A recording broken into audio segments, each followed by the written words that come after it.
आलोक और ज्योति दोनों पति पत्नी हैं। दोनों अपने जीवन में बहुत खुश हैं। आलोक एक झाड़ू वाला होता है, जिस कारण उसकी इतनी अच्छी सैलरी नहीं थी, लेकिन गरीबी में ही सही वो अपने परिवार को खुश रखने की पूरी कोशिश करता था। वहीं ज्योति का हमेशा से ही पढ़ लिख कर ऑफिसर बनने का सपना था। एक दिन, रीना, तुझे पता है मेरी मम्मी इंजीनियर है।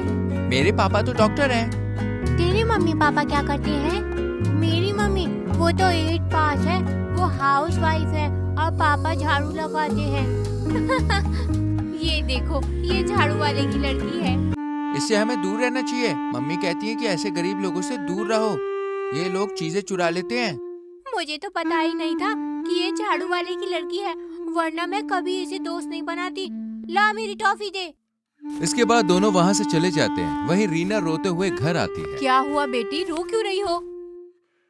माँ के पूछने पर रीना सब बता देती है। मम्मी, आप डॉक्टर या टीचर क्यों नहीं है? पापा कोई IAS PCS क्यों नहीं है? सब हमारा मजाक उड़ाते हैं। आप लोग कुछ होते तो मैं भी इतरा कर बोलती कि मेरी मम्मी पापा इतने बड़े ऑफिसर हैं। नहीं बेटा, ऐसा नहीं बोलते। चल, मैं खाना खिला देती हूँ तुझे, तू सो जा। फिर ज्योति बच्चों को खाना खिलाकर सुला देती है। और रात में, क्या हुआ ज्योति, बहुत उदास लग रही हो? फिर ज्योति आलोक को सारी बात बताती है। मुझे तो अभी से डर लगने लगा है, कहीं बड़े हो के हमारे बच्चे हमसे नफरत ना करने लगे। अरे पागल हो गई हो क्या? ऐसा नहीं कहते। वैसे शादी के पहले तुम्हारा भी PCS बनने का मन था ना? हाँ, लेकिन ज्योति, मैं चाहता हूँ कि तुम अपनी पढ़ाई कंटिन्यू करो। लेकिन पैसे? देखो, तुम किसी भी चीज की चिंता ना करो, मैं सब कुछ संभाल लूंगा। वहीं अगले दिन, ये बैग लेके बहू कहाँ जा रही है? अरे माँ, कोचिंग जा रही है। मैंने ज्योति का दाखिला PCS की कोचिंग में करा दिया है। तेरा दिमाग खराब है, अब तक नहीं पढ़ी, अभी ये पढ़ाई करेगी? हाँ तो क्या हुआ माँ, पढ़ाई की कोई उम्र थोड़ी ना होती है। ऐसे ही धीरे धीरे सभी ज्योति की पढ़ाई के खिलाफ हो जाते हैं, लेकिन आलोक बहुत मेहनत करता है और लोगों से कर्ज लेके ज्योति को खूब पढ़ाता है।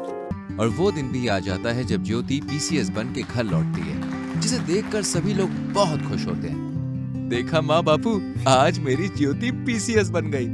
सही कह रहा है बेटा, हम तो तेरे खिलाफ थे, लेकिन आज तुम दोनों की मेहनत रंग लेकर आई है। इनकी काहे की मेहनत? मेहनत तो मैंने की है, इतना दिन रात पढ़ाई की, तब जाके ये पोस्ट मिली है मुझे। ज्योति की बात किसी को भी पसंद नहीं आती, लेकिन कोई भी उससे कुछ नहीं कहता। ऐसे ही अब दिन बीतते हैं। ज्योति का बड़े बड़े लोगों में उठना बैठना होता है, जिस कारण अब उसे अपने पति से घृणा होने लगती है, क्योंकि उसका पति एक झाड़ू वाला है, जिस कारण अब वो उससे दूरी बनाने लगती है। सारा दिन फोन पर बिजी रहती है या दोस्तों के साथ बाहर चली जाती है, रात रात बाहर रह के आती है। ऐसे ही एक रात जब आलोक ज्योति का वेट कर रहा था। क्या हुआ बेटा, बहू नहीं आई अब तक? नहीं माँ, काम में फंस गई होगी, आ जाएगी।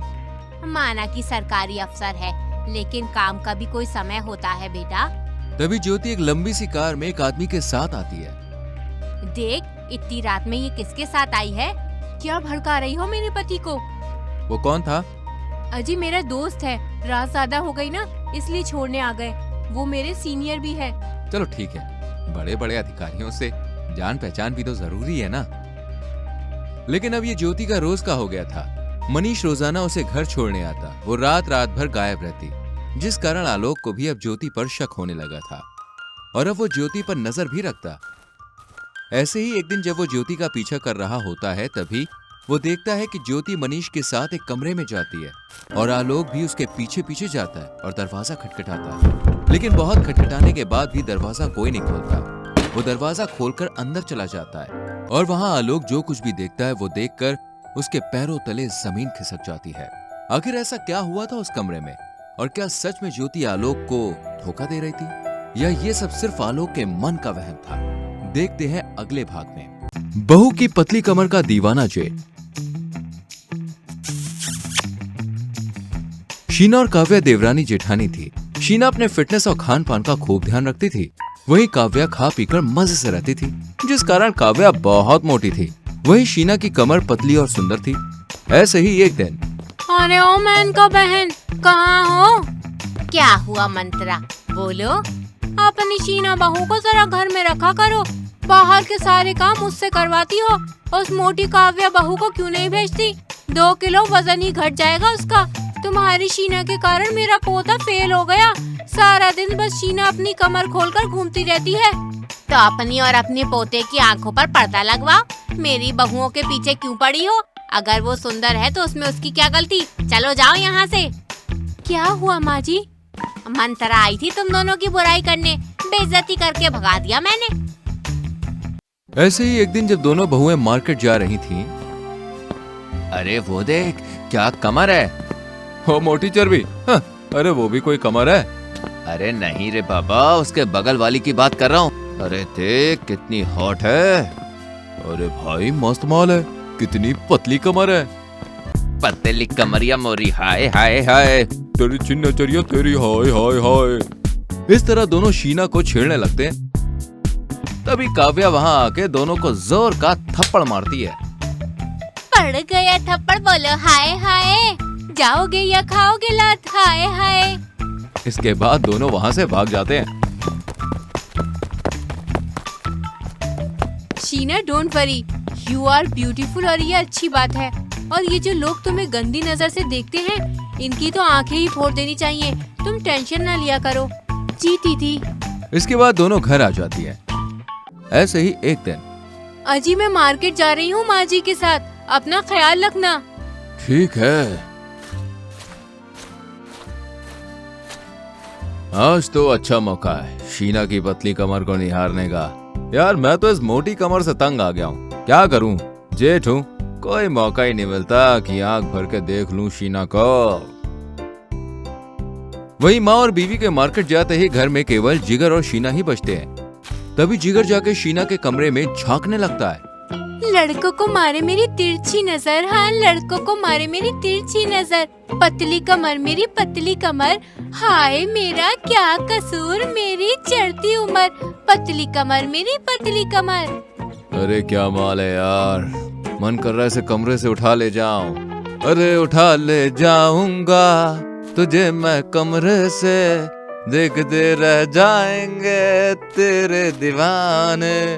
उठा ले जाऊंगा तुझे मैं कमरे से, और चीखती रह जाएगी तू चार दीवार में। जेठ जी आप मेरे कमरे में इस तरह क्या कर रहे हैं? अरे शीना देखो ना, तुम बहुत सुंदर हो और तुम्हारी कमर, ओहो, इसका तो मैं दीवाना हूँ। देखो मैं जानता हूँ मुझे तुम जितनी पसंद हो, तुम भी मुझे उतना ही पसंद करती हो। चलो मैं तुम्हें उठा ले जाता हूँ। पागल हो गए हैं क्या आप? छोड़ो मुझे, वरना मैं सबको बता दूंगी। अरे ऐसे कैसे बता देगी? इतना कहकर जिगर शीना को जबरदस्ती गोद में उठाकर अपने कमरे में ले जाता है और उसके साथ गलत काम करने की कोशिश करता है। तभी काव्या वहाँ पे आ जाती है। ये सब क्या हो रहा है यहाँ पर? अरे डार्लिंग, अच्छा हुआ तुम समय पर आ गई। देखो ना, ये चालाक शीना मेरे साथ क्या कर रही थी। पहले ये कमरे में आई, फिर इसने मुझे रिझाना शुरू किया। जब मैं नहीं माना तो देखो ये किस हरकत तक आ गई। डायन कुल्टा, मैंने तुझे अपनी छोटी बहन समझा। मुझे लगता था कि लोग गलत हैं जो तुझे ऐसे देखते हैं, लेकिन गलत तो तू है जो लोगों को सब दिखाती घूमती है। मैं तो सोच रही हूँ इसे घर से ही निकाल देती हूँ। अरे नहीं नहीं नहीं नहीं, कैसी भी हो, इसका कैरेक्टर ही क्यों ना खराब हो, लेकिन है तो घर की मेंबर, इसे घर से थोड़ी ना निकाल सकते हैं। तुम्हें क्या लगता है जी, मुझे कुछ नहीं पता रहता तो तुम्हें घर से निकाल देते हैं? क्यों? सही कहा ना मैंने शीना? मतलब? तुम्हें क्या लगता है जी, मुझे कुछ नहीं पता रहता? मेरी नजर तब से आप पर ही है जब से आपने शीना को गलत नजरों से देखना शुरू किया है। माना कि मैं मोटी हूँ, लेकिन मेरा मन मैला नहीं है। शीना कुछ भी कर रही हो, हर समय आपकी नजर उसकी कमर ही निहारती रहती है। इतना कि आपने अपनी हिडन गैलरी में उसकी फोटो रखी है और जूम करके देखते रहते हो। क्या मुझे नहीं पता है? मुझे सब पता है। इसके बाद जिगर को अपनी बीवी के सामने बहुत ही ज्यादा शर्मिंदगी महसूस होती है और वो शीना और काव्या के पैर पकड़कर माफी मांगता है। वैसे तो तू इस घर में रहने लायक नहीं है, लेकिन है तो मेरा ही खून, और कोई अपने शरीर से अपना ही अंग कैसे काट सकता है भला? इसके बाद सभी जिगर को माफ कर देते हैं और जिगर फिर कभी भी शीना को गलत नजरों से देखने की कोशिश भी नहीं करता है।